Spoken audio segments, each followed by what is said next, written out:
Assalamualaikum warahmatullahi wabarakatuh. Perkenalkan, nama saya Natalia Raisman. Saya dari kelas MN23N. Di sini saya akan mempresentasikan hasil analisis atau evaluasi hardware. Saya mengambil analisis ini terhadap CPU. Pertama-tama, di sini ada pengantar CPU, yang dimana CPU ini adalah komponen utama tentunya dalam komputer yang bertanggung jawab untuk menjalankan instruksi perangkat lunak. Nah, berfungsi juga sebagai kotak komputer ya teman-teman, yang mengontrol semua operasi sistemnya. Nah, tentunya CPU ini memiliki memproses data melalui siklus instruksi yang terdiri dari pengambilan instruksi tentunya juga dan CPU ini bisa menganalisis instruksi juga, serta menjalankan instruksi. Dan semakin tinggi kecepatan CPU ini, semakin cepat komputer dapat menjalankan berbagai tugasnya. Seperti itu, teman-teman.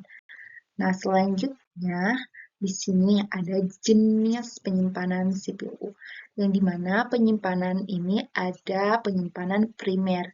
Tentunya dia ini memiliki RAM atau random access memory, memungkinkan akses untuk data secara tepat, mengakses data secara cepat gitu ya. Tetapi bersifat volatil, itu data hilang saat daya dimatikan atau komputernya itu mati gitu. Terus ada semakin besar kapasitas RAM-nya tersebut, semakin cepat juga memproses datanya juga seperti itu. Nah, di sini juga ada ROM, yang dimana ROM ini yaitu penyimpanan instruksi dasar yang diperlukan komputer saat pertama kali dinyalakan, teman-teman. Nah, ROM ini seperti BIOS-nya itu, data ini dapat pada ROM ini tidak dapat diubah dengan mudah seperti itu. Nah, penyimpanan sekunder ini yang kedua itu ada terdiri dari hard hard disk atau hard disk drive atau bisa disebut juga HDD gitu. Nah, ini tuh penyimpanannya berbasis cakram. Nah, tentunya cakram magnetik ini dengan kapasitas besar dan tetap lebih lambat jika dibandingkan dengan SSD. Nah, solid state drive atau SSD ini penyimpanan berbasis flash, nah, yang lebih cepat atau efisien dan tahan tetap terhadap guncangan. Nah, dibandingkan dengan HDD tadi. Nah, flash drive ini menyimpan portal yang digunakan untuk mentransfer data dengan kapasitas beragam gitu dari beberapa KB hingga beberapa TB gitu. Sehingga CD atau DVD atau ROM ini penyimpanan penyimpanan petiknya itu yang sering digunakan untuk distribusi perangkat lunak ini dan tentunya media juga seperti itu. Nah, di sini ada perangkat input, yang dimana perangkat input ini memiliki keyboard. Nah, keyboard ini memiliki perangkat utama tentunya untuk memasukkan data teks dan perintah ke komputer ya. Tentunya kita bakalan ngeteks catatan kita yang kita memerlukan keyboard tersebut. Nah, ada juga mouse ya. Mouse yang digunakan untuk navigasi dan interaksi dengan elemen grafis pada layar biar lebih cepat gitu ya guys. Nah, ada juga scanner. Nah, scanner ini mengubah dokumen fisik menjadi bentuk digital dan juga ada mikrofon. Nah, mikrofon ini digunakan untuk input suara seperti ini ya. Ini menggunakan mikrofon juga kita berbicara, ini menggunakan laptop ya. Nah, terdapat suara, saya presentasi itu mikrofon. Nah, seperti perintah suara seperti ini dan perekaman audio. Nah, tentunya seperti ini. Nah, ada juga touchscreen. Nah, touchscreen ini eh di dalam perangkat ini yang memungkinkan interaksi langsung dengan layar tanpa menggunakan mouse atau keyboard tersebut.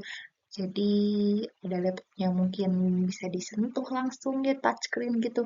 Nah, seperti itu teman-teman. Nah, selanjutnya di sini ada perangkat output. Nah, tentunya memiliki perangkat output ini terdiri dari monitor atau monitor ini bisa disebut juga terdiri dari LCD atau CRT. Nah, ini menampilkan informasi dalam bentuk visual dengan teknologi LCD lebih hemat daya. Nah, dibandingkan CRT. Nah, gitu ya, menampilkan informasi visualnya seperti itu. Nah, ada juga printer. Printer ini eh, digunakan untuk mencetak dokumen atau gambar dengan laser printer lebih cepat dan lebih ekonomis dalam jangka panjangnya. Seperti itu. Ada juga speaker. Speaker ini menghasilkan output suara untuk multimedia media atau komunikasi tentunya. Nah, ada juga proyektor. Nah, proyektor ini menampilkan tampilan layar komputer pada layar yang lebih besar untuk presentasi atau hiburan seperti ini. Nah, selanjutnya di sini ada faktor evaluasi hardware. Nah, memiliki beberapa poin yang dimana di sini ada kecepatan. Nah, speed ini diukur dengan GHz ini. Nah, menunjukkan beberapa cepat CPU ini dapat menjalankan instruksinya. Nah, CPU modern memiliki kecepatan mulai dari 2 GHz sehingga lebih dari 5 GHz seperti itu. Nah, tentunya kapasitas penyimpanan juga memiliki RAM dan cache memori yang lebih besar, meningkatkan performa multitasking dan eksekusi program beratnya. Nah, tentunya di sini juga ada konsumsi daya, yang dimana ini memiliki efisiensi energi sangat penting untuk perangkat seluler dan servernya untuk mengurangi panas serta berlebih ya panas yang berlebih ini dan memperpanjang umur perangkatnya seperti itu. Dan ada daya tahan juga. Nah, daya tahan ini tentunya dalam CPU harus memiliki sistem pendingin yang baik untuk mencegah overthinking dan memperpanjang masa pakainya seperti itu. Nah, ada juga kompatibilitas. Nah, tentunya CPU ini harus memiliki kompatibel dengan eh, motherboard atau RAM dan komponen lainnya untuk memastikan kinerja optimalnya. Nah, serta CPU ini memiliki biaya tersendiri. Nah, dengan harga CPU ini harus dibandingkan dengan performa yang diberikan serta CPU ini kelas atas seperti Intel Core, eh, yang paling tinggi itu Intel Core Intel Core apa ya lupa saya, Intel Core 9 kalau nggak salah, atau AMD Ryzen 9. Nah, lebih mahal tentunya berbagai inter internal yang lebih makin tinggi itu semakin mahal. Nah, tetapi memiliki performa yang lebih tinggi juga dibandingkan dengan CPU Intel yang lebih levelnya yang paling bawah kayak gitu ya pokoknya. Seperti itu.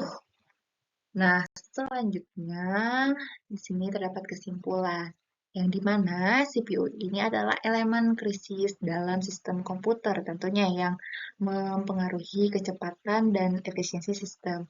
Nah, pemilihan RAM CPU yang tepat harus mempertimbangkan kecepatan dan daya tahan kompatibilitasnya dan biayanya tentunya. Serta perkembangan teknologi CPU ini terus berkembang dengan peningkatan jumlah core-nya, dan efisiensi energi serta kemampuan AI-nya. Seperti itu, teman-teman. Nah, mungkin cukup sekian yang dapat saya sampaikan. Mohon maaf apabila ada salah-salah kata atau mungkin kekeliruan dalam presentasi ini. Mohon untuk dimaklum karena saya masih dalam tahapan pembelajaran. Wabillahi taufiq wal hidayah. Wassalamualaikum warahmatullahi wabarakatuh.